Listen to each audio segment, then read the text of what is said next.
Welcome, everyone. I am assuming that people will um, continue to join us as we sort of continue into the time. So I'll at least ask Ruth, can everyone see the screen where you're shared? Is a yes? Okay, I saw a thumbs up from Ruth. Welcome, everyone. Thank you for coming. I appreciate your interest in the program. My name is Jay Walker. With me as well is Ruth Sirma. We'll do introductions and stuff as we sort of move along, but I did want to make sure that everyone knew sort of what we were going to talk about. And so we will go through and talk a little bit about the student life on campus, the experience that you might expect if you choose to come study with us, the faculty who are involved in the program, career opportunities, discussions about what alumni are up to now, um, financial aid and scholarships, how you might apply for those, how to apply, those sorts of things, because we are close to, at least right now, the priority deadline for assistantship consideration, and we'll make sure that there's time at the end for questions. I do think I have the settings to where you can ask via the chat. And so according to how the presentation or our time together flows, I may interrupt and sort of respond while we're talking, or I may wait until the end, but we'll make sure that there's time. And so with that said, here we are. So I already mentioned this. My name is Jay Walker. I'm an associate professor of economics, and I'm the program director of the MA program. And so for good or bad, I am the person that you probably will deal with the most. I'm like the chief advisor. I interact with students talking about career placement. I do a lot of work trying to connect with alumni. And so if you need to know something, I'm probably a good guess as to who to ask. It's something I enjoy, but certain times in the semester it is more busy than others. And so Ruth Sirma, next. Hello, everyone. My name is Ruth Sirma. I'm a second year master's student of economics, and currently I'm the program ambassador. I'm sure if Jay has not somewhere put my name while sending your email, he'll do one of these time. I'll be happy to talk to you. Originally from Kenya, did my undergrad in Multimedia University of Kenya, and I'm happy to share my experiences today. But be patient. If you do contact Ruth, she is a student and it is a busy semester. I do know what classes she is taking. But she has always been kind and very gracious. I'm very glad that Ruth has agreed to be the ambassador. And so if you don't already, please follow us on LinkedIn. Many of you signed up for today via LinkedIn, and so I understand that. Many of you already know, but I really try to make sure that updates about upcoming, things to do with applications, assistantships, news with the department is out there. And so that is just something that if you don't already, please consider it. And so a brief overview of the program. So this is relatively simple with us. There are 10 courses. And so at the end of 10 courses, you are complete. There are 2 electives. And so it's relatively straightforward in terms of how you progress through the program. Full-time students normally complete in 4 semesters, 2 academic years, more or less. It's available in person, and we anticipate a fully launched online program in fall of 26. If you are domestic, you can be part-time. Most of the classes are online, or excuse me, most of the courses are in the evening. And so we do have full-time employees or people who work full-time who are in the program. We have some that take 1 course a semester. If you count, that's 10 semesters. If you take two, it speeds you up a little bit more.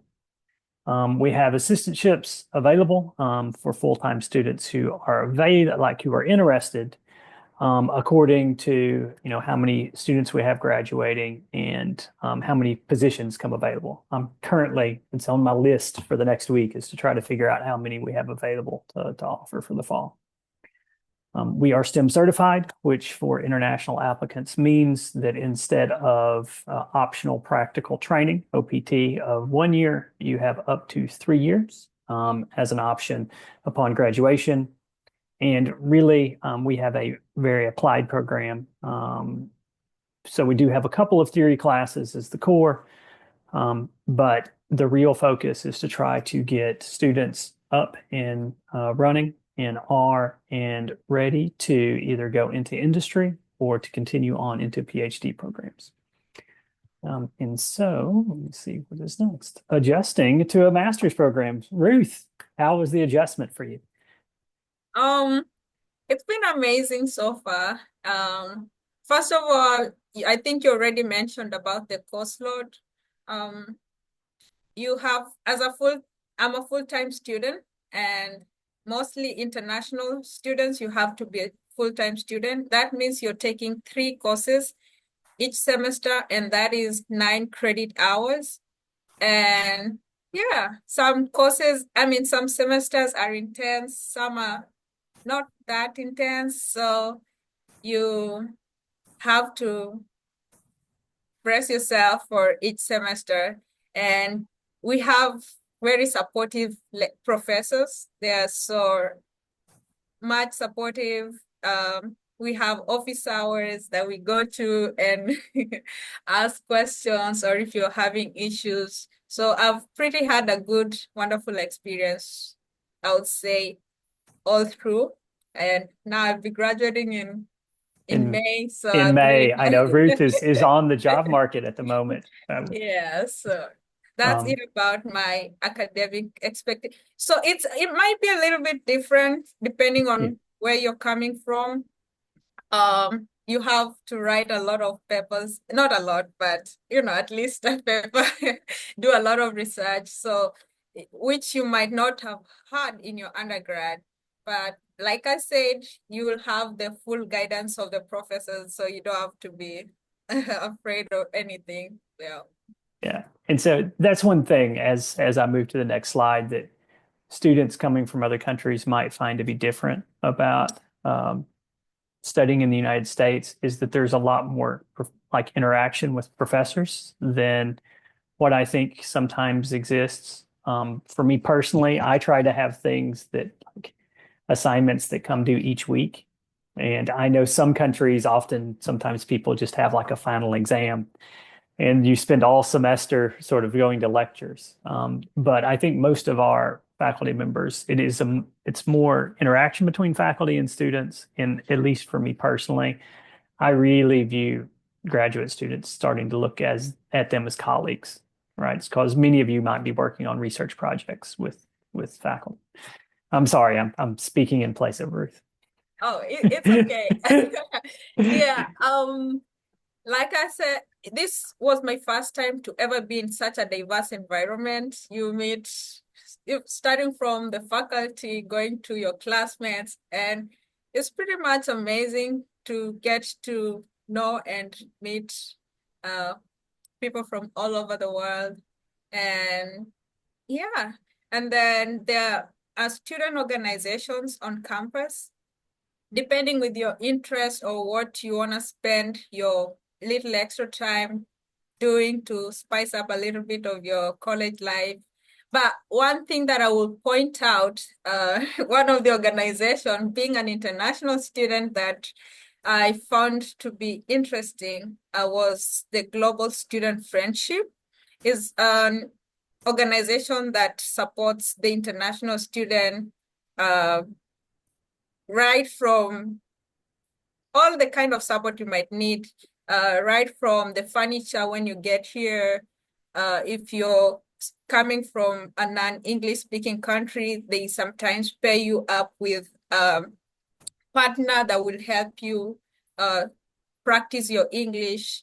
and just organize events to get you connected with different international students that you may share your interests or challenges to help you through your college life, which I think is interesting. But there are more organizations that you might want to be part of or consider. And there are different events and workshops, which I think we'll talk about later on the slides. And also there are a little bit some cultural differences. I think one of the things that I would mention, or or maybe I mentioned sometimes, was about timekeeping. You know, we have to be on time or in time. I know I'm an African and we have our African time sometimes. But if the class starts at 6, make sure you're in class by 6. You know, it's a little bit of a challenge sometimes, but it's good to always be on time because it might feel disrespectful if you're late or just dragging around. And also the culture here, people are so kind and courteous, which is pretty cool. You also, it's learning every day to be kind. Some of our backgrounds may not have been that, you might not have experienced that a lot. And yeah, and food is Yeah. different, total different. And so Ruth, it may be the next slide, but Yeah. was global student friendship the one that you mentioned had helped some students in finding housing, or was Um, you mentioned last time a group that you were like, I students might talk to them and they sometimes will pair people up. so it's kind of different, but they're kind of almost linked together. Okay, There's Global Student Friendship and there's Global Friendship House. that's the one I was thinking of. Yeah. All right, we can go to the next slide. Okay. Yeah. Ah, here it is. I apologize. Yeah. You're a little bit ahead, but it's okay. Yeah. So like I said, some semesters are a little bit intense, and while navigating both through the intensity of the semester and sometimes as an international student being away from home, you know, it can be overwhelming and some stress might arise and you might want to seek some help or support. Luckily, we have some support system in school. We have the audio counseling services or any other place that you might think you need or you can get your support from. And yeah, stay connected to the people or at home to get you going. And now living in Norfolk, uh, the Global Friendship House is one of the apartments that most international students live in. I'm sorry, I'm mentioning about international students a lot because I'm an international student and I mostly speak about my experience. But there are other different places that you can get housing. But I would advise to get an apartment around the school area because it's cost effective. You know, you don't want to stay away from, I mean, so far away from school because you'll need uh, transportation to get to school, which may be a little bit complicated. So you want to stay around the school. If you're considering to come, the first place I would advise you to look at is the Global Friendship House. It's just right next to school, right opposite the library, which I think is a little bit cost effective. Um, and you're right next to school and it's safer. Or look at audio rents, which if you don't want to stay in such kind of apartment like the Global Friendship House, just somewhere close to school, um, that would help you a lot. It will save you on time and a lot of a lot of things if you stay close to school. Yeah, and so that's one thing that I think might be worth mentioning if we have students who could be moving. from outside Virginia. So our region does have public transportation, but it is not really set up to be convenient. Um, well, it just might take some time. So sometimes when students move from outside of Virginia and they don't have a car, it's much easier if you're close enough to campus to ride a bicycle or to walk to school. We do have a couple of students now who I know live further out because rents are cheaper, but I know they spend a lot of time trying to get to campus, like riding the buses. So it is possible, but it just, it takes time. Was that everything for here, Ruth? Yeah, and Yeah. the Okay. weather here is a little bit better than some other states that I know of, at least. So it did snow this year for the first time in a while, but the snow, we might get snow like once a year. It's just not. We're a little further north in the United States, but it is not that cold in the winter. And so for curriculum, it's a fairly straightforward setup. So these are our core courses. So basically your first semester, if you ride in the fall, oops, let's see if I can do this without this. You take these three courses if you're going to be full-time: Econ 625, 700, and 701. And really the core or the heart of the program, to be honest, is this Econ 700, and then our econometric sequence. So these are sequential courses where we are really hoping to improve data literacy, your ability to work with data, and just understanding, right, of econometrics and how to apply it. We do have a capstone here that everyone must complete. It's not a thesis, but it is at least similar. You will be working on a research project with a faculty member that you present. It's not exactly a defense. We have food and other students are invited. I think it's a fun event. I'm not sure that students who present think it's always fun. I think so. It's a fun event. The student, Ruth, I think, has started to worry a little bit because she's presenting this semester. And then you would select two electives according to what your interests are. Some examples of courses that we regularly give is like urban. Personally, I teach labor and development. If you're interested in health or transportation, right, those are regular courses, or money and banking as well. And if you really want to go take an elective outside of the department, which I swear this happens every semester, this is not a problem. I just need to talk to you about it, which I should be talking to you anyway, because I am your advisor. So the faculty with Ruth. Yeah, here are some of our wonderful faculty members. I would say I've had the privilege of taking all of their classes. And we have our Chair Department of Economics, Dr. McNabb. His research interests: economics of defense, fiscal decentralization, applied econometrics. And we have Professor Alex. His research interest is urban economics, sports economics, and applied microeconomics. Dr. Selova, he taught me mathematics for economics, and you can see all his research interests, international economics, all through here. And Dr. Strong, I had her class for advanced macroeconomics, and Macroeconomics. yeah, and her research interests you can see as well. Mm-hmm. Yeah, and so the fun fact for today, David, Professor Selliver, can actually speak, I think it's like 6 or 7 languages. It is a few. David is he always makes me feel kind of bad. And Christine can speak, I believe, 3 or 4 as well. And so Hai Wen, he teaches the advanced microeconomics course. This is the first semester class. Professor Evie is in the econometric sequence. She came to us just 2 or 3 years ago from the University of Oregon.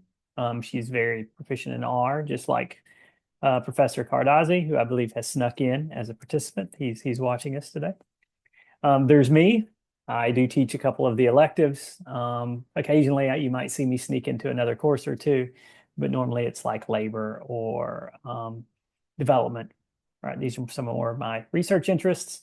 Professor City, who just arrived with us, he actually did not have a profile in our directory, so I sent him an email yesterday to see about getting that fixed. And he is going to be in the econometrics sequence. I think maybe with econometrics 2 or maybe 700. But he is also from Kenya. Randomly, I was in the office one day when Ruth and Rex realized they were from the same region in Kenya, which I thought was fun. Career opportunities. And so I've been the program director for about a year and a half. And so this is one of the things that I've tried to improve upon is to learn how and to better be able to tell this story. Where do students go? And so about 2/3 of our graduates go to work. They go into industry, and about a third have gone into PhD programs in recent years. Right now, we have people at Houston. There's a recorded interview that I have with Aliou Ba. If anyone's interested, you can look out in the LinkedIn.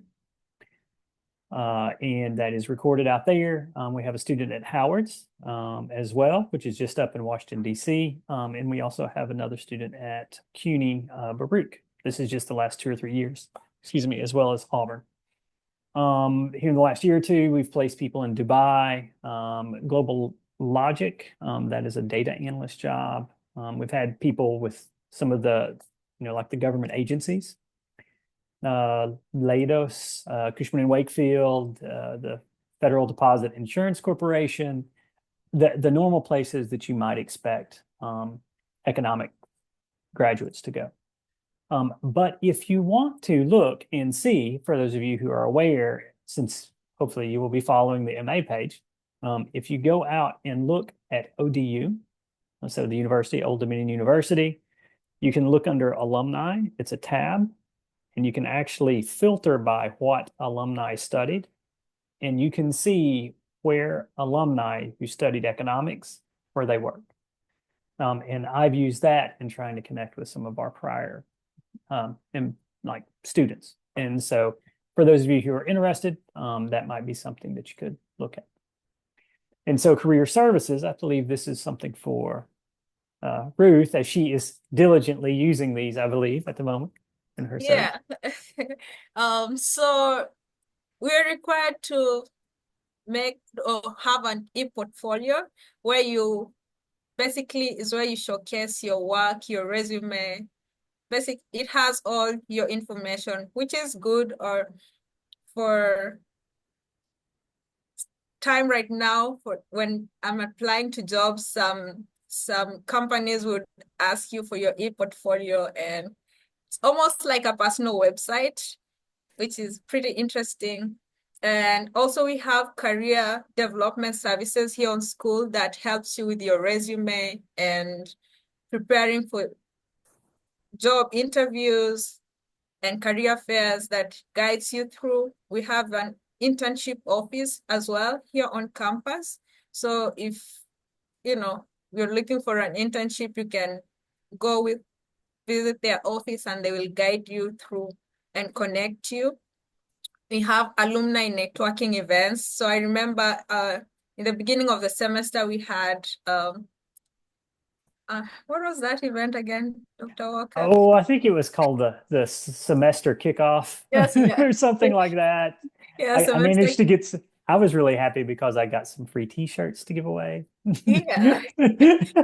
I did not get any blankets, so Ah, but it's fine. So we have events that we connect with alumni, such as the semester kickoff events. And we had for an event with there's a Draga Center of Economic Policy here at school that some of you might work as research assistants, and they had a state economic forecasting event that mhm. was amazing. And they also have state of region presentations towards the end of the year, and also conference conference attendance. Last semester, I had an opportunity to attend a conference at the Federal Reserve of Richmond, which was Mhm. pretty amazing. So Yeah. yeah, The it's all, pictures looked fun, Ruth. yeah, it was definitely, it was so fun. Yeah. Uh, Um, and so like if you were comparing different programs, this is something that some of the resources are going to be similar, right? So like many universities will have a career services office, they're going to have an internship office. Um, I can tell you that this is something that as a group of faculty we are very interested in, because ultimately we should be hopefully teaching or discussing topics in courses that are of value to you as a student, that in turn can help you when you look to either be employed or you look to complete a PhD program. And so one of my goals from the past year and a half, the last couple of years, and as a group of faculty is to try to improve connecting students with employment and or graduate schools. And so I do think that it's something we're aware of. And at the very least, I don't want to put I won't put Ruth on the spot, so don't feel like you need to respond, Ruth. But I think that we as a group of faculty members are interested in trying to help, right? So if students are trying to do the right things, if they're working, I think there are professors who are willing to try to help in No, whatever you're that's trying to do. true. That's true. I agree with you 100%. Yeah. Um, yeah. I mean, we've had some luck in sending students to conferences and getting people in some different experiences. And so one of the questions that, of course, everyone has is, well, what does it cost?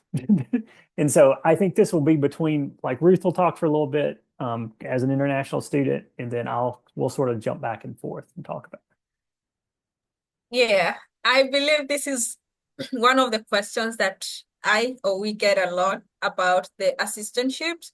So yes, you might be lucky or you might qualify to get an assistantship, but the assistantship comes with a 61% tuition waiver and a 7,500 stipend each semester.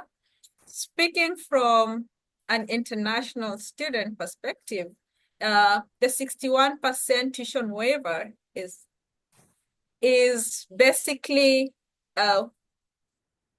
so I pay out of state tuition. So when I get the 61% waiver, it's like I'm now paying from paying the out of state to in-state tuition. Yeah, And that basically the 61% waiver and the 7,500 covers my whole tuition. right. But that leaves you with Leaves so me with living expenses. right. So this Yeah. is something, and this is why, and I'll say this at the end for those of you who are looking to study, and especially some of you who may be coming internationally. You should compare programs. I know that this is just from speaking to some other colleagues at other universities.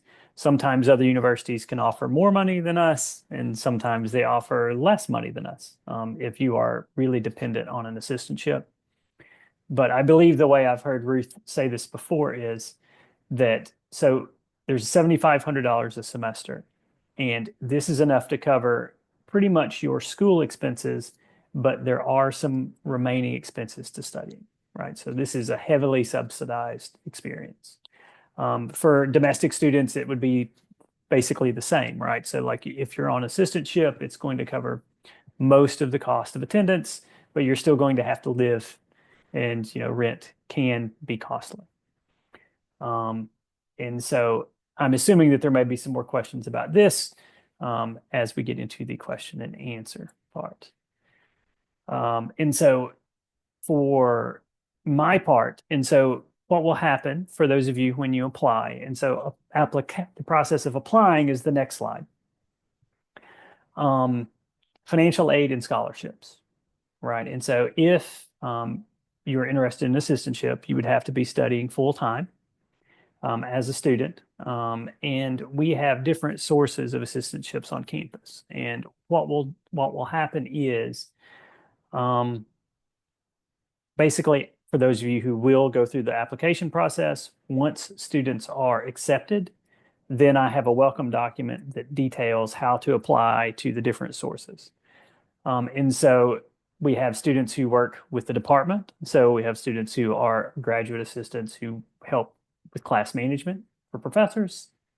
We have students on staff at the Dragus Center. That is more like a research assistant role where you work in with live data to prepare um, research reports or grants. Sometimes you'd be on grants, like big grant projects.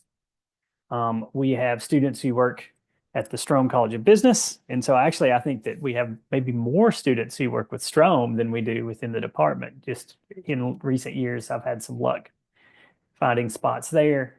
And then there are some places across campus that students work. And excuse me, hit the button too quick.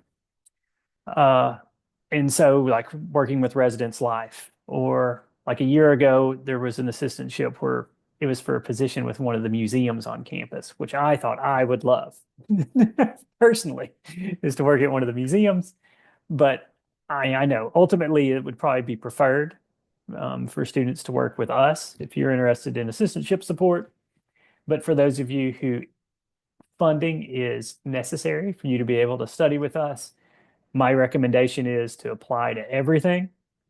And once you're here, we can work about trying to move you around. If you really want to try to work with Dragus, or if you really want to work in the department, that can sometimes happen over time. But funding is probably very important for many of them. For our domestic students and international students as well, it doesn't hurt to speak to the financial aid office.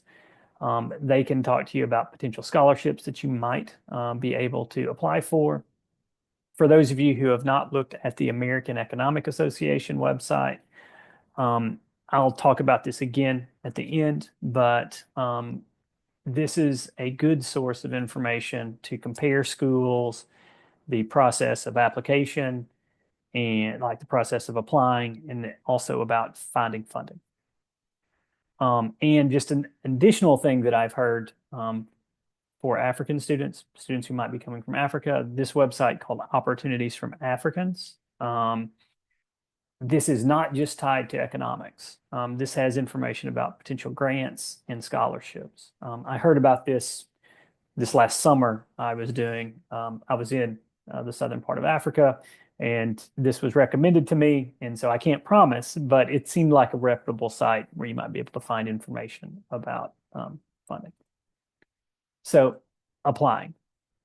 And so this was a question I had from Kalilu earlier. And so you can apply anytime in the calendar year, right? We do rolling admissions, which just means when your application comes in, it normally takes a little bit for it to populate in the system.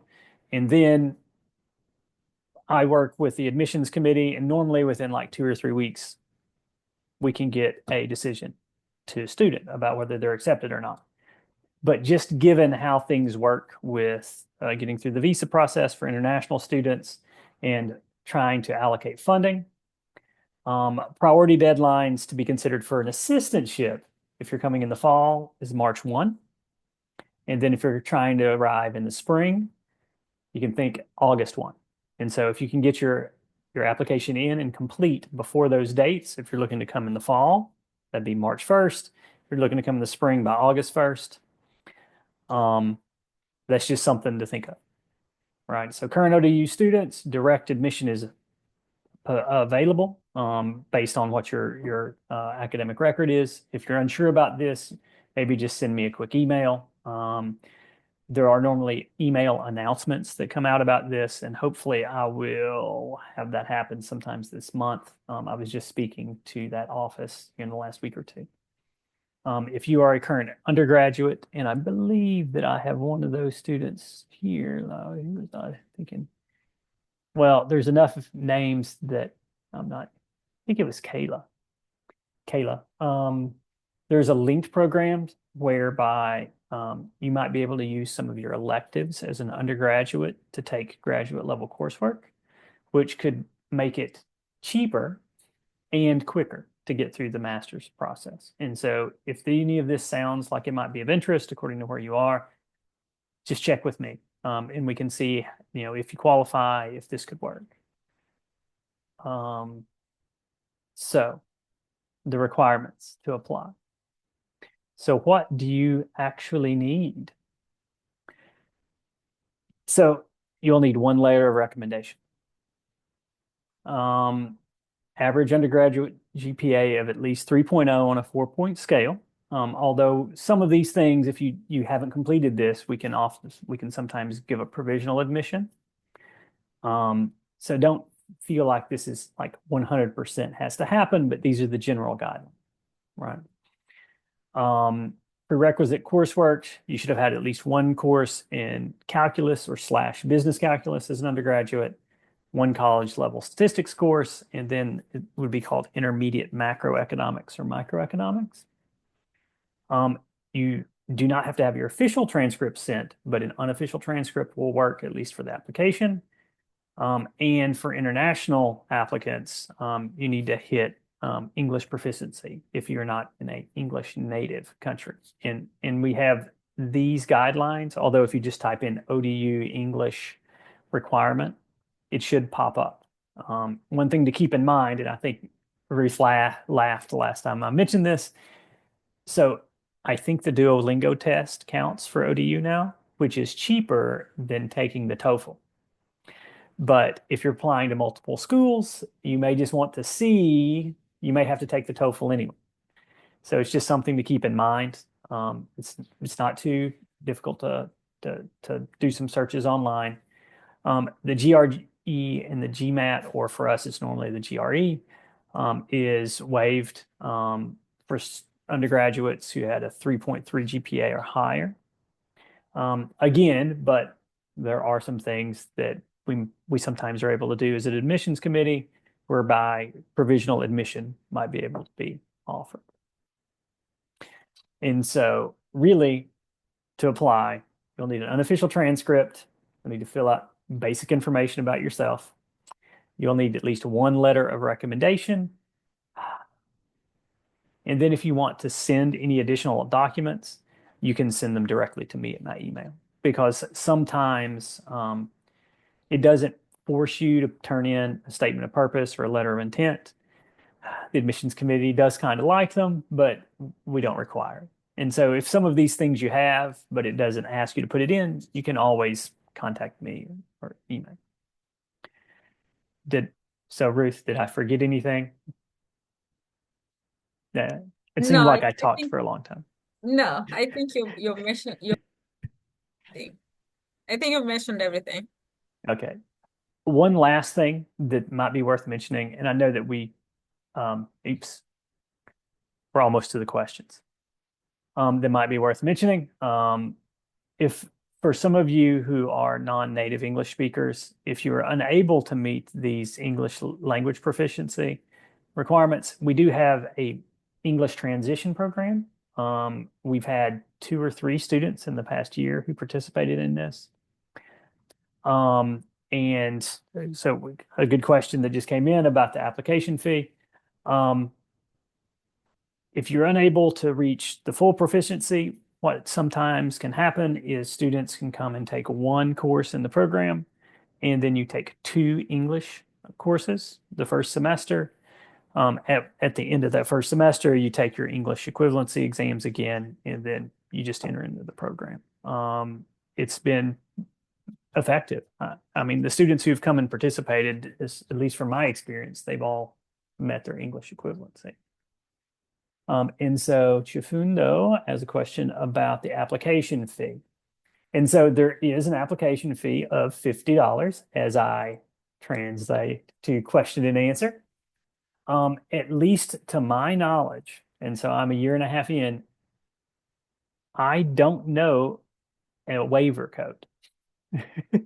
I've asked, and maybe I've just never asked the right person. But there is a $50 application fee, and I occasionally hear of students who've gotten a waiver code, and I think that sometimes we have recruitment. That we have people that go out and try to recruit internationally, and I think sometimes they are able to give those codes, but at least they haven't shared them with me. This is still on my list of things to do that I need to follow up on, but it's a question I get fairly regularly. Uh, and so Babukar has asked about uploading the bank statement. And so this is a question that an international student or an accepted international student would get um, in terms of trying to get your I-20 form. And so I have never seen this screen. Ruth, do you have experience on the bank statements and trying to prove financial ability? Yeah, you have to present the or submit the bank statement to the visa office for them to process the I-20 for you. So the bank statement has to be a little bit, over above the expenses or the tuition and everything that they have for you. Yeah. Yeah, without the bank statement, the visa office will not give you the I-20. They will not give Will you the not, I-20. will not. Just make sure, just make sure. Yeah. They are that strict that you can't make any deals with them. Yeah, I think that's by law. We cannot. Yeah, that's another office in the university. But thank you. I think that is a good question that students often have is the I-20th issuance is a big hurdle.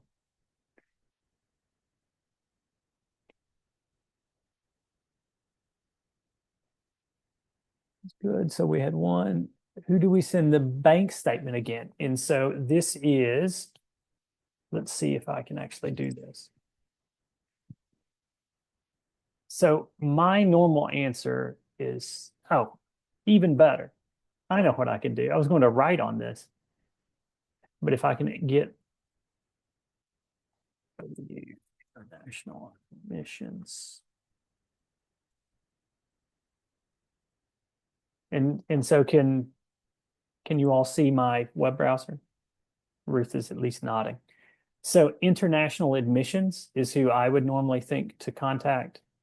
And this is the appropriate email address. That's who I have to email. I wish I had a name to give you. I was just told it's always quicker if you send it to this email address. It's international admissions. And if you just type in ODU international admissions, they will get back with you. It sometimes takes, a couple days, but they'll get back to you. That's why it's good to work ahead of time.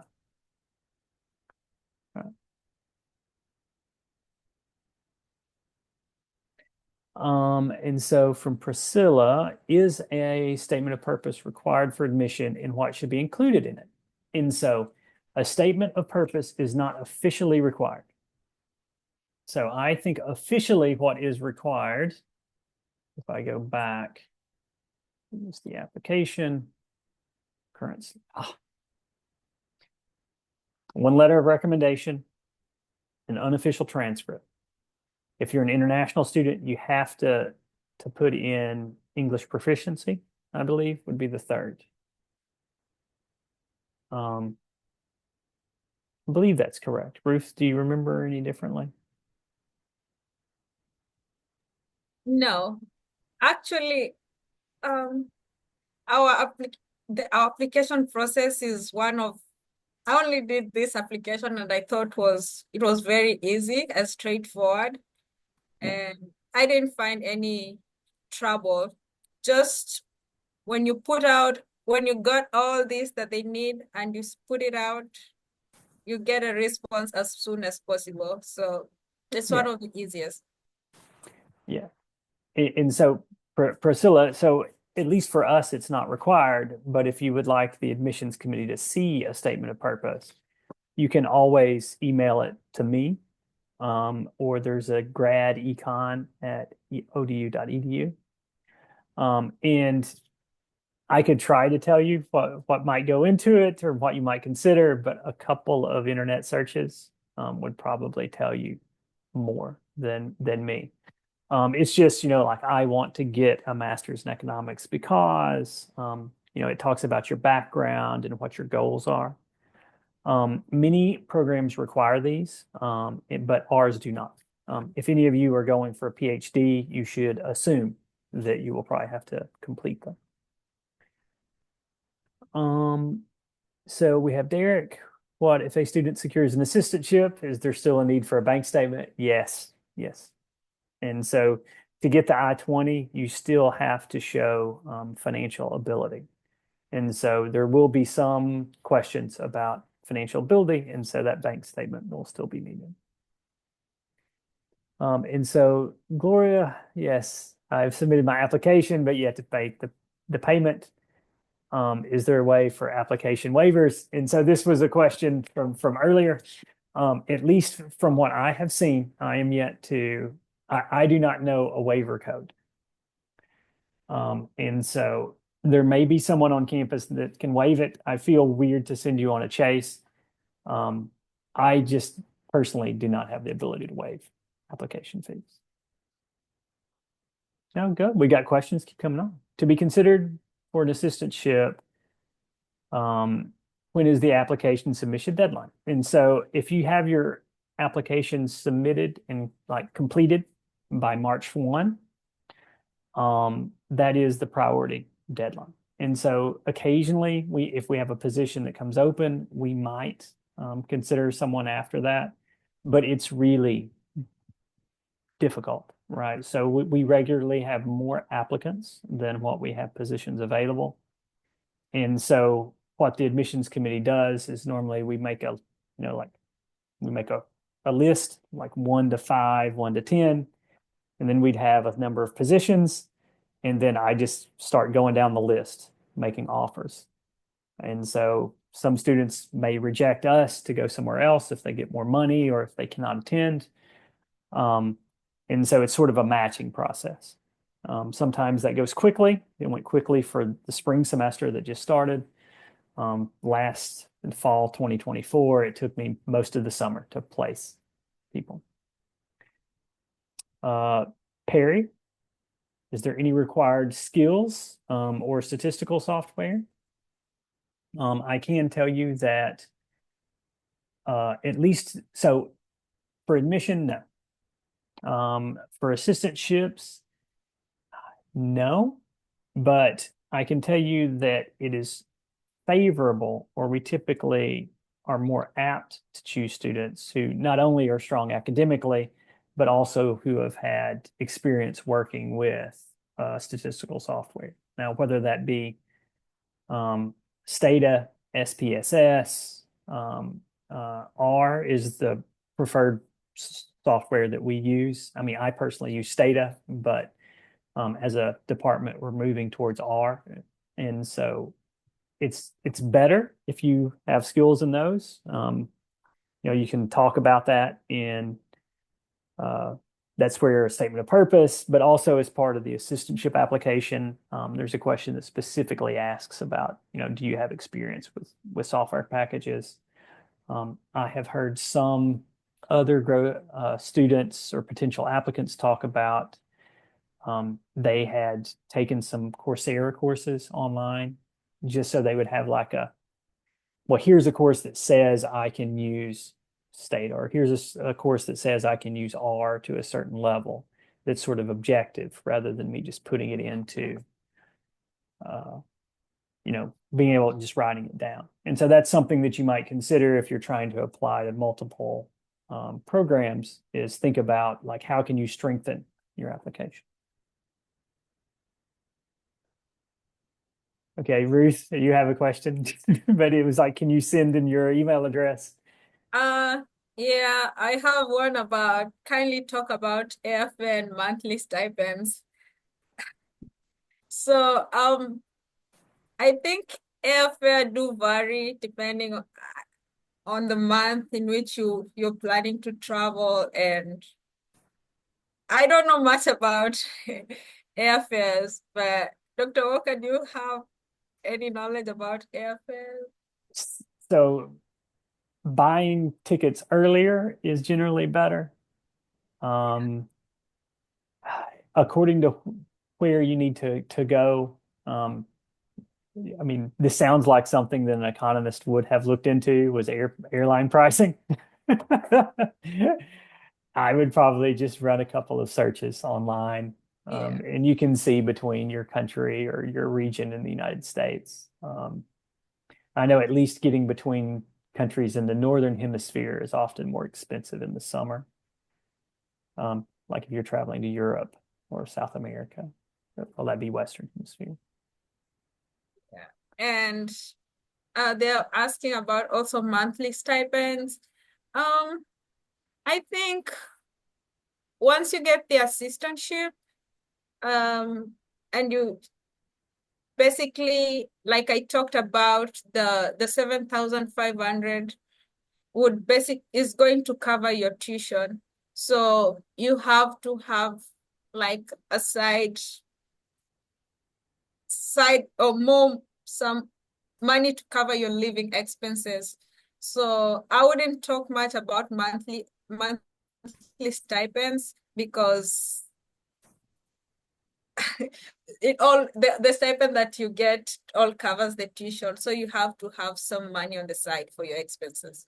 Yeah. And so one thing that I had recently from an applicant, they asked about was so like you will receive a bill that's due for your tuition, right, at the beginning of the semester, but that does not have to all be paid the first day of classes. It's possible to have a payment plan over the period of months. So like you wouldn't have to pay all $5,000 the first day. You might split that over 4 months where it's just like $1,250. Um, so a couple of questions. One of these is good. So there is Daniel who asked, "Do you need to submit a resume?" And actually, I forgot that is the third required thing for the application. You have to submit a resume as part of your application. And then Chinaza, who was someone who deferred from last year. And so, for those of you who were accepted in a prior semester, and this happens some, where we have students who are accepted, they are unable to attend for some reason. And so we can grant deferrals to future semesters. So with the deferral, it's not a problem. There's no fee at the university level, but for assistantships, this counts for the department, for the dean's office. You will need to apply again for assistantships. That reaffirms that you're still interested, and it makes sure that you're in the list.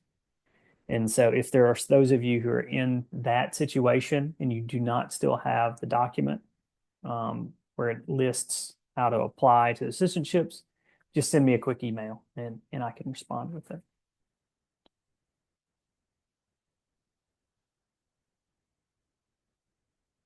So we have one from Mohammed. After March 1, how much time does it usually take to announce assistantship decisions? So the goal after March 1, because it takes a few days for the last bunch of applications to populate, it takes us a couple of weeks to decide, to get everything together for the committee to make the orderings. The hope is somewhere around April 1st or early April, this decisions will be made and like initial offers will be made, with April 15th being the initial deadline where we'll ask students, like, do you agree? Like, will you be coming? Do you accept the assistantship?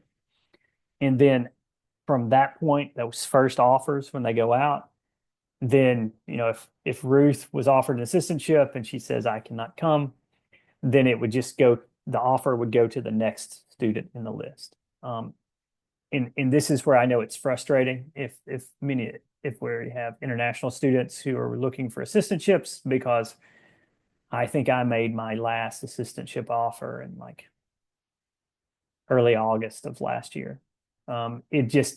It sometimes it takes a while, where students, it takes a while to like pair. or a student would find out after 2 or 3 weeks with the assistantship, they were unable to, meet financial ability. And so I would find out, well, they can't accept it. And so I'd make the next offer. And so it's a matching process. But the hope is the first offers will go out in early April, and then it's sort of a wait list sort of situation. Priscilla asked, can I find faculty and research interests? Absolutely. If you just go to, it's like ODU economics directory,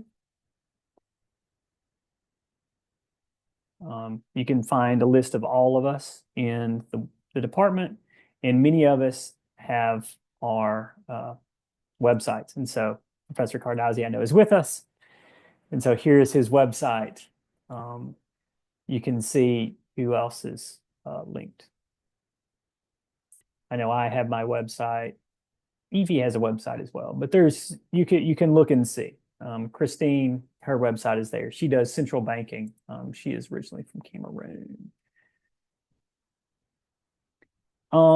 Ruth, so how about what are the job offer duties for GAs?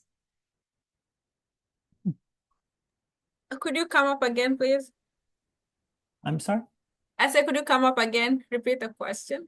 Oh, okay. So we did have a student from one student. What are the job duties for graduate assistants? Oh, so that depends. For me, I'm currently a teaching assistant with one of the professors, and I do grade assignments. I do help out with invigilating sometimes, and the activities that the professor wants me to help him out with, and some other research. So when you work as a research assistant in Dragas, you might do collecting data, cleaning, and all kind of work using R.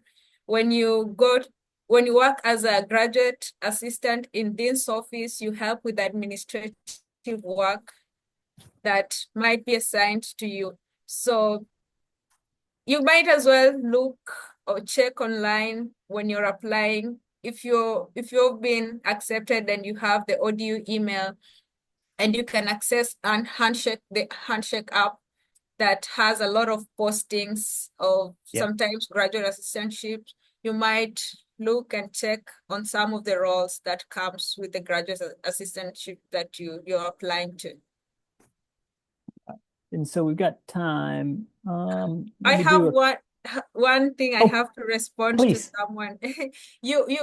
Someone is asking about if you are awarded or you receive the 7,000 or the assistantship money before you get here. No, you start receiving the money once you get here, once you've started working. Yeah, and those are paid over time, I believe. And so we have Kayla, who's asked, she's interested in the linked program. And so she's a second-year student. And I believe she's like, I have the prerequisites that were mentioned for the program. When's the best time to apply? And so if you're interested in the linked program, so as an undergraduate, taking some of the courses ahead of time, really the main thing, and this is why, Kayla, I believe that we should probably sit down and talk for the current ODU students. It is really trying to map out what of your electives, how we can fit those in with those courses. And so probably moving into the third, but especially your senior year, trying to fit in those courses. And so it's easiest when you start talking about it early, but I have students, and so this is, you can laugh if you like. I have students that come to me their senior year, and I've talked to, and I was like, well, if we can get one class, so if you've got one elective open, and we can fit it in before you formally start the program, this is a way to save one class's worth of expense. And so you don't have to finish the whole linked, which is 4 classes before undergraduate graduation. if you just finish one or two, which is easier when we start earlier. And so for Kayla's question, the best time to apply is it's kind of weird because once we talk about your grades, you can be in, and then we direct admit you at the end of your undergraduate program. I see one or two. We're right at 1 o'clock. Ruth, do you have um, do you have another appointment at 1? Okay. So I know that we'll have some people that leave us. So of course, I will post this video to YouTube and share the link on LinkedIn if you're not already a follower. Here, I think my plan was like late this week or early next week. So if you need to leave, you can still find us. Chifundo asks, are you allowed to work on campus or off campus to cover living expenses? And so Ruth, I believe, can confirm this. During the academic year, you can only work on campus, right? Yes. Maximum of 20 hours only on campus during academic year. Yeah. But during the summer, if you apply, say, get an internship and you're given a CPT authorization for that, you can work up to 40 hours a week. Right.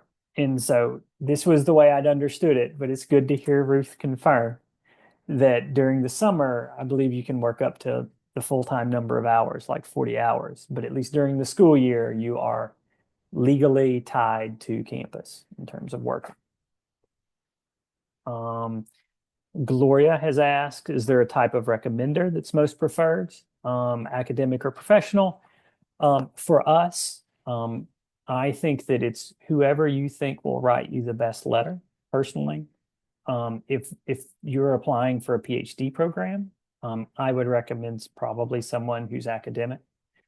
But for us, we anticipate a lot of students who are directly from undergraduate coming into a master's sort of like professionally geared program that might be looking to go into industry. And so academic or industry is fine. If it's a good letter, it's a good letter, right, for us.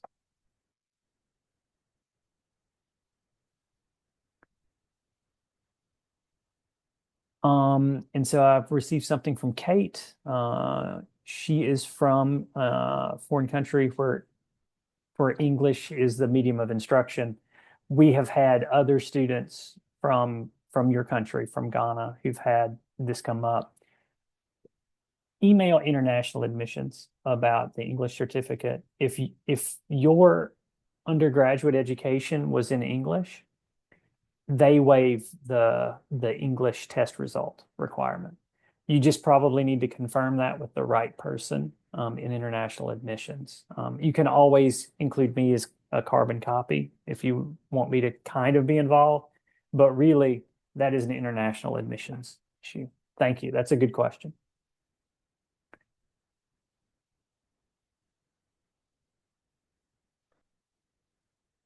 So Gloria asks, is the assistantship given to only a certain number of students?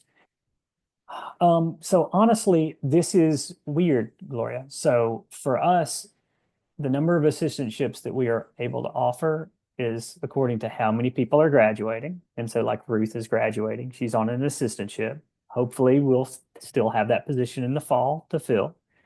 And then I try to look around campus to see how many positions I can find to place people. We had someone that placed with like a real estate research group on campus just this last semester. Ruth formerly works with the dean's office, although she's assigned to us, which is like this great deal that we've got. And so like in the spring, we were able to offer 5 positions. In the fall, I think I had fall of 2024, I had like 3 or 4 that I was able to offer. And this is my goal for the next week is to try to find, well, the next month until, like offers go out is to try to find many positions as possible that we are able to make an offer for the fall. So it will be multiple. I just don't know how many quite yet. Chifundo, I have a GPA of 3.14 in economics. Do I still have to submit the GRE? Officially, yes. It might be possible to do a provisional admission with a 3.1. If you're concerned about this, please send me an email and we can talk about that sort of online. Ooh, did you see the one from Derek, Bruce? The one about the cost of the attendance? No, no, I have not seen that. So if someone secures an assistantship, should the bank statement show enough money to cover the full cost of attendance? Um, so I think I know enough here, Derek, but Ruth can probably follow up. What will happen is that estimated cost of attendance that shows up that you need to complete for your I-20, that 15,000 is subtracted from whatever that amount is. And so you just need to show enough funds to cover that remainder.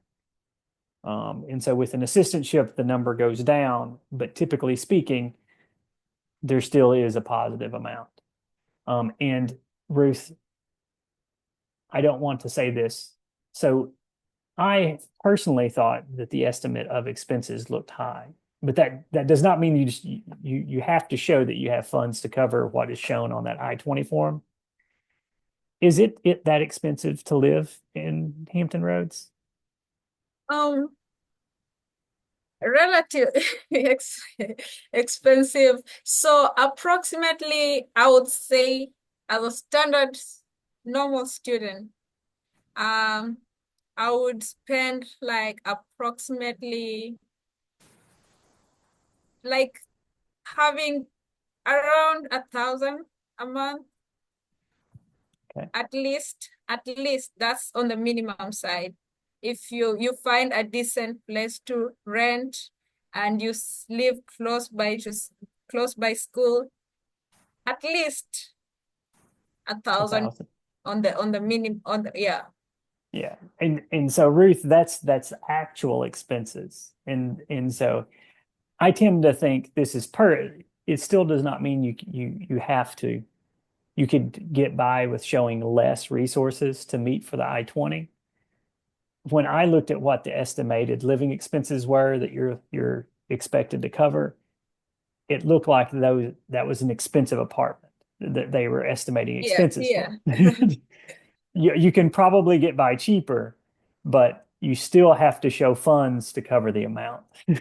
Yeah, yeah. And so there's nothing that I can or Ruth can do about that. That's the rule with the university and according to the federal government. Priscilla asks about the 20 hours. The 20 hours is how many hours you're expected to work for the graduate assistantship. And so that would be you have coursework, you have that expectation, but you work for the department or where your assistantship is for 20 hours. Zachariah, econ and stat, but no calculus. And so it's possible. Sometimes what we can do is we can provisionally admit people if they do not have one of the prerequisite courses.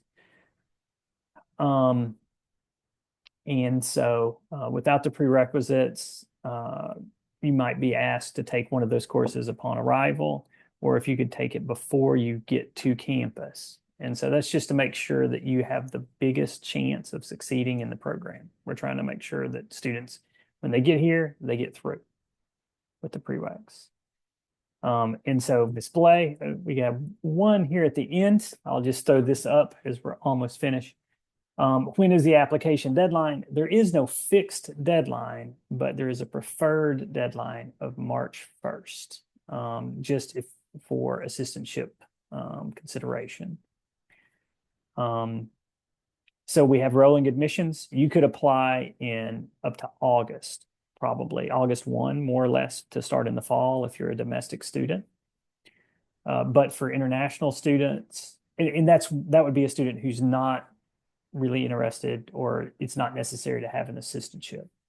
But for those of you who want to maximize the likelihood that you might get an assistantship, March 1 is when I would recommend applying. I will mention the American Economic Association as a potential resource. If you have not looked at this website, it's got a lot of information about studying in the United States. It lists all schools with graduate programs, great site, lots of stuff about trying to find funding, those sorts of things. And thank you for your time. At 10 minutes over, thank you, Ruth, for your time and sort of hanging around with us a little bit extra. I appreciate everyone's time in coming to learn more about the program. The way I normally would say it is, regardless of whether you are able to come study with us or if you match and apply with another university, I hope that you succeed in your goals to study economics at the graduate level. It is a lot about fit and where you think that you can succeed. And I tend to think that we've got a good program. I hope so. And I'm always excited that students are interested in maybe coming to study with us. And thanks to Ruth as always, as an ambassador, she's helped me a lot in the last year and a half. And so if you have questions that weren't answered, please feel free to email me. And yeah, I look forward to hopefully seeing you all in an application system or an assistantship application here pretty soon.